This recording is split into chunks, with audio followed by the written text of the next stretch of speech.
Bienvenidos al canal educativo de la Escuela Militar de Medicina de México. ¿Qué tal, colegas? Hoy vamos a sumergirnos en una patología que, la verdad, ha vivido una transformación radical en los últimos años. Pasó de ser prácticamente una sentencia fatal a convertirse en un campo de innovación terapéutica sin precedentes.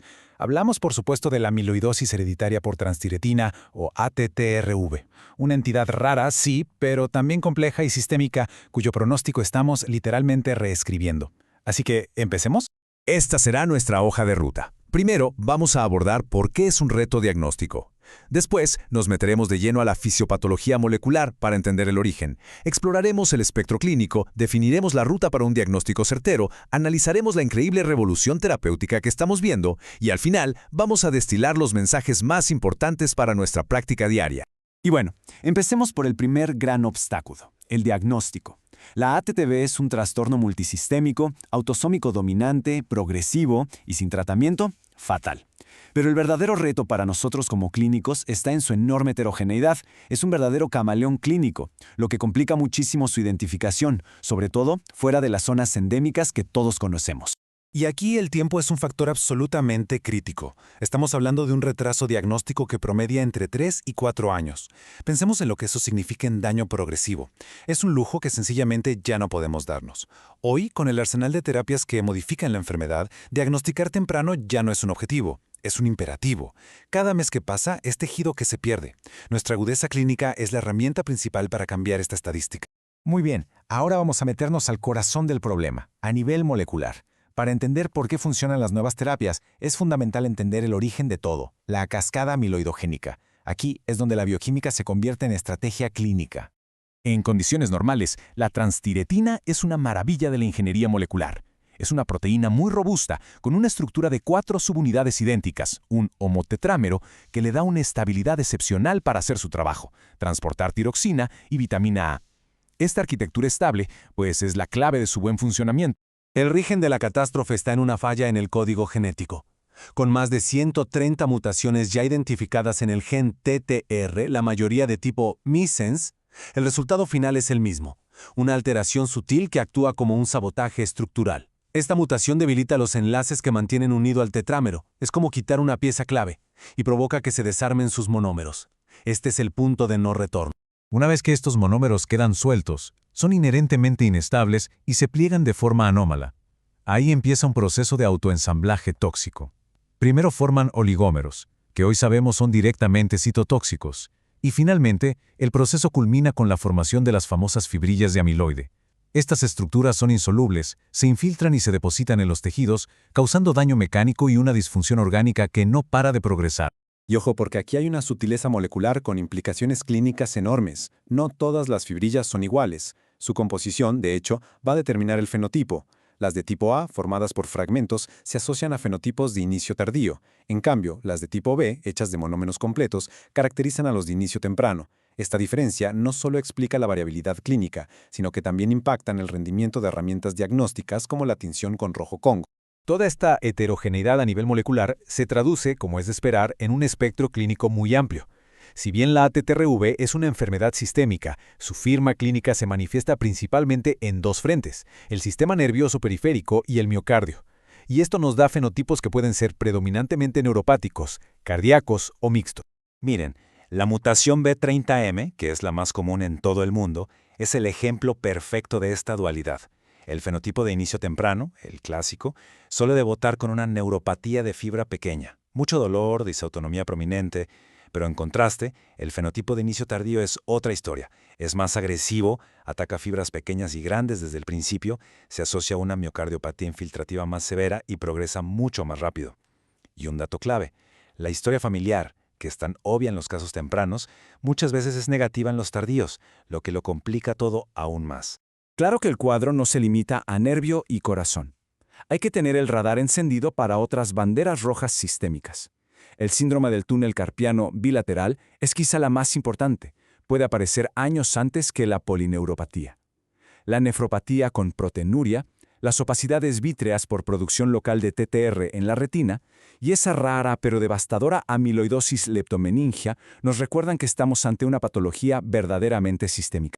Ok, entonces, con todo este complejo panorama en mente, la pregunta es, ¿cómo llegamos al diagnóstico? La respuesta reside en una habilidad fundamental: mantener un altísimo índice de sospecha cuando vemos la constelación de síntomas correcta. Vamos a plantear la pregunta clínica esencial. Tenemos enfrente a un paciente con una polineuropatía axonal progresiva. ¿Qué datos específicos tienen que hacer que se nos encienda la alarma para incluir la ATTRB en el diagnóstico diferencial? Este algoritmo nos da una hoja de ruta muy clara. A ver, vamos a analizarlo. Para el fenotipo de inicio temprano, el punto de partida es un paciente con polineuropatía sensitiva axonal o disautonomía. Si a eso le sumamos al menos una bandera roja, historia familiar, pérdida de peso inexplicable, arritmias, opacidades vítreas, daño renal, la sospecha se vuelve altísima. Ahora, para el fenotipo de inicio tardío, el escenario es una polineuropatía idiopática o, y esto es crucial, una CDP que no responde al tratamiento. Aquí, las banderas rojas son más amplias e incluyen miocardiopatía hipertrófica, el túnel carpiano bilateral o estenosis de canal lumbar. La presencia de uno solo de estos hallazgos nos obliga a descartar amiloidosis. Y aquí, por favor, detengámonos en la principal trampa diagnóstica: la confusión con la CDP. Los estudios de neuroconducción en la ATTRB pueden mostrar de forma engañosa rasgos desmielinizantes, pero la clave de oro es la respuesta terapéutica. Estos pacientes no responden a la inmunomodulación, así que todo paciente con un diagnóstico de CDP atípica, sobre todo si tiene un componente axonal y es refractario al tratamiento, debe ser considerado un caso sospechoso de ATTRB hasta que se demuestre lo contrario. Y es justo esta urgencia por diagnosticar a tiempo lo que nos lleva a la parte más emocionante de esta historia, la revolución terapéutica. Hemos dejado atrás la era del manejo puramente sintomático y el trasplante hepático, para entrar de lleno en una nueva era de medicina de precisión, con fármacos diseñados para cambiar la historia natural de la enfermedad. El abordaje actual se mueve en dos estrategias fundamentales.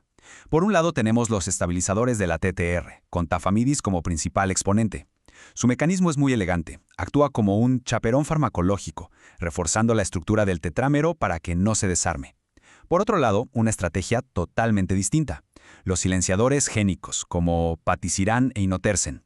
Estos van un paso más arriba. Actúan directo en el hepatocito para apagar la producción de la proteína TTR usando tecnologías de ARN de interferencia u oligonucleótidos antisensitivos. Tafamidis, el pionero de los estabilizadores, ha demostrado un impacto clínico contundente. El estudio pivotal ATT-REACT mostró una reducción estadísticamente significativa en la mortalidad por todas las causas y en las hospitalizaciones cardiovasculares en pacientes con miocardiopatía amiloide. Su acción, al estabilizar el tetrámero, ataca el primer paso de la cascada, frenando la producción de los monómeros tóxicos. Y en paralelo, las terapias de silenciamiento génico han sido un verdadero cambio de paradigma. Fármacos como patisiran e inotersen logran una supresión de casi el 80% de la TTR circulante.